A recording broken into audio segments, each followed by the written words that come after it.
محترم حضرات، معزز سامعین کرام، منبر نور پر بیٹھے مقدس علماء کرام، پردے میں رہنے والی خواتین اسلام، السلام علیکم ورحمۃ اللہ وبرکاتہ۔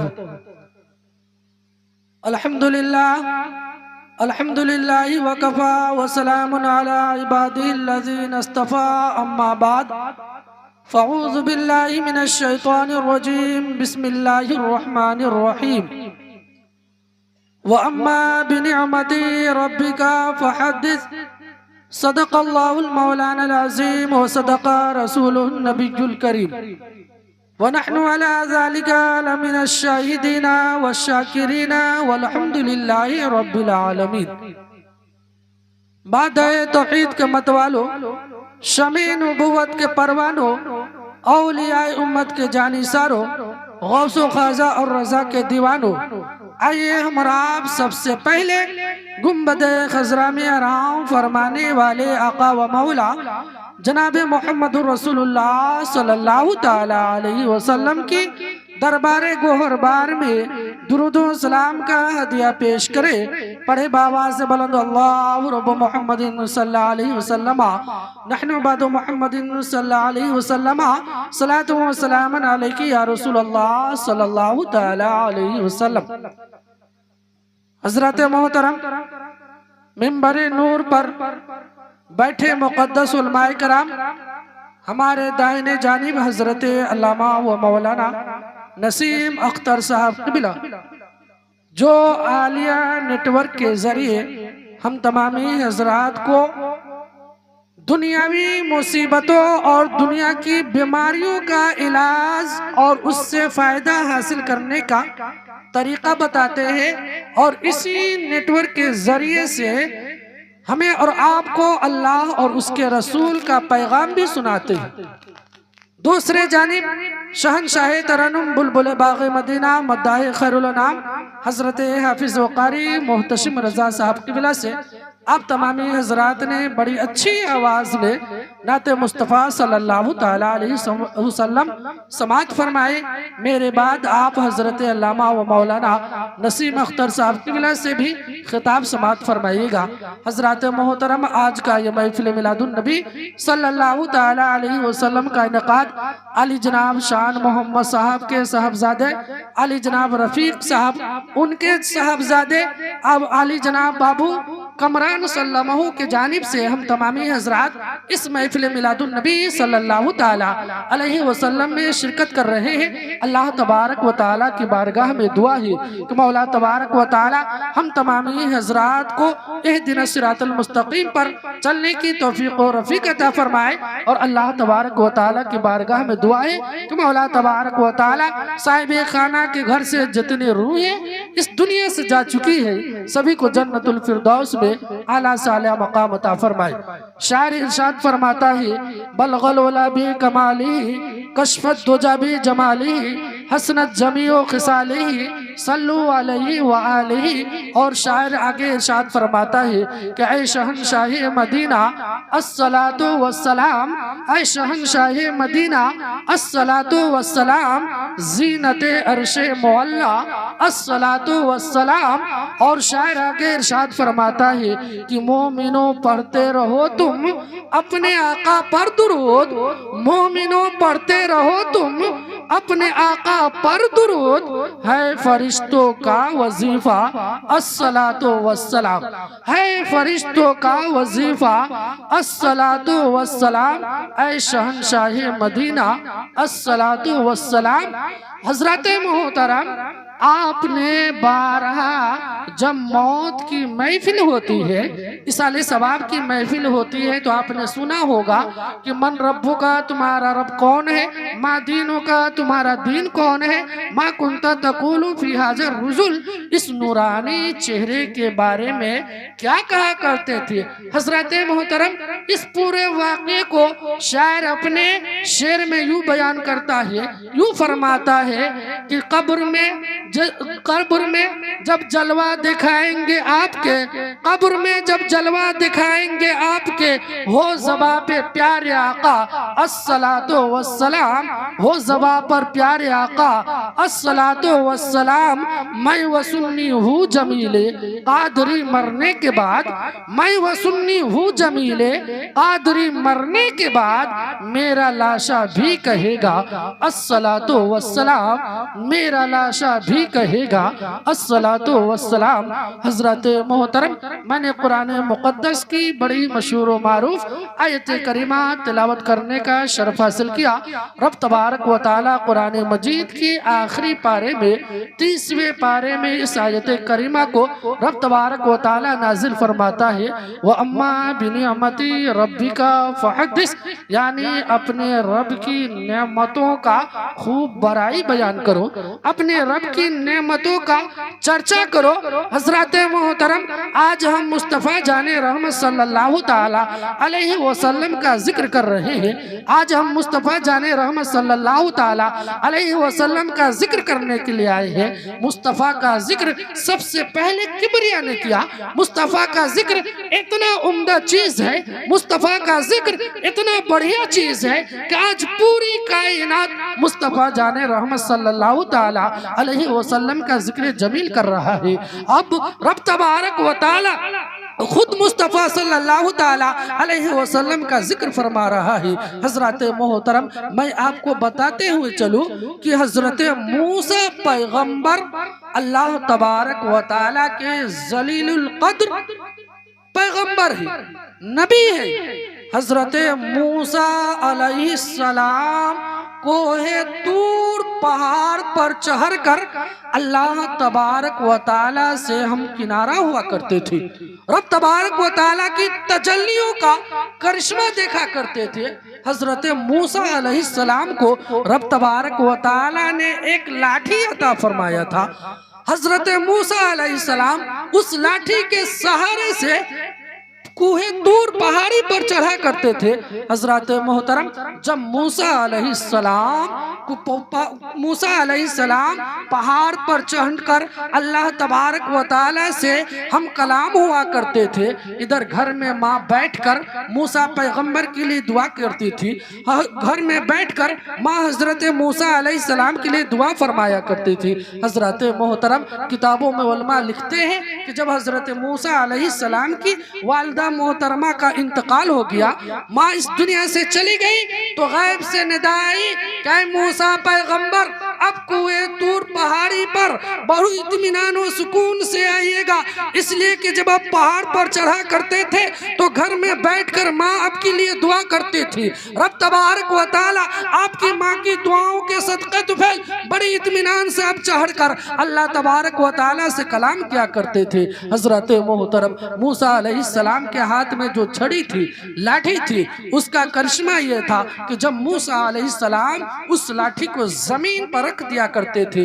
حکم دیا کرتے تھے، تو وہ اژدہا کی شکل اختیار کر لیا کرتا تھا۔ جب حضرت موسیٰ علیہ السلام اسے ہاتھ لگا دیا کرتے تھے تو وہ لاٹھی کی شکل اختیار کر لیتا تھا۔ حضرت محترم، وہی موسیٰ علیہ السلام اللہ تبارک و تعالی کی بارگاہ میں التجا کیا کہ پروردگار عالم، کل بروز قیامت میدان محشر قائم ہوگا، سب کا حساب ہو جائے گا، جہنمی جہنم میں چلے جائیں گے، جنتی جنت میں چلے جائیں گے۔ اے اللہ تبارک و تعالی، کل جنت میں میرا ساتھی کون بنے گا؟ ایک پیغمبر اللہ تبارک و تعالی کی بارگاہ میں دعا کر رہے ہیں۔ اللہ تبارک و تعالی نے اپنے پیغمبر کی دعاؤں کو قبول فرمایا،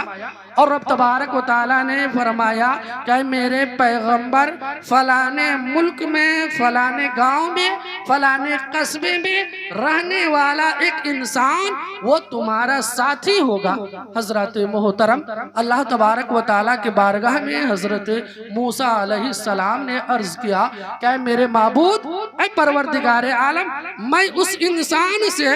زندگی میں ملنا چاہتا ہوں، زندگی میں اس سے ملاقات کرنا چاہتا ہوں۔ حضرت محترم، حضرت موسیٰ علیہ السلام کو مکمل پتہ ملا۔ حضرت موسیٰ علیہ السلام کی